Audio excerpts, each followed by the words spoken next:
Mesyuarat Jawatankuasa Kabinet mengenai keselamatan dan kesesakan jalan raya JKMKKJR secara prinsip bersetuju untuk melaksanakan mekanisme pendanaan bagi membolehkan pelaksanaan inisiatif dalam usaha mengurangkan kemalangan jalan raya.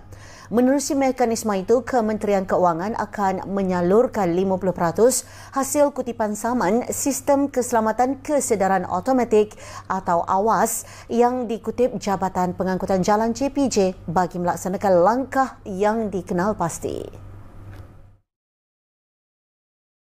Menteri Pengangkutan Anthony Loke berkata antara inisiatif yang telah dipersetujui pada mesyuarat yang dipengerusikan oleh Timbalan Perdana Menteri Datuk Seri Dr. Ahmad Zahid Hamidi di Putrajaya termasuk pemasangan segera lampu solar diode pemancar cahaya LED di beberapa lokasi hotspot lebuh raya yang dikenal pasti sering berlaku kemalangan maut akibat tiada pencahayaan. Supaya aspek-aspek yang tambahan yang perlu kita ambil ini ada satu punca kewangan. Kerana sebelum ini memang tidak ada peruntukan khas untuk kerja-kerja tambahan ataupun aspek-aspek tambahan seperti ini yang perlu kita ambil dari masa ke semasa.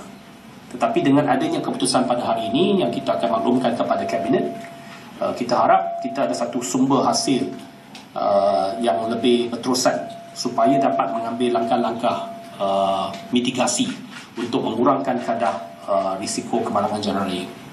Beliau berkata 3 lokasi telah dikenal pasti di sepanjang jajaran Senawang hingga Air Keruh yang sering menjadi lokasi kemalangan untuk fasa pertama pemasangan lampu solar LED.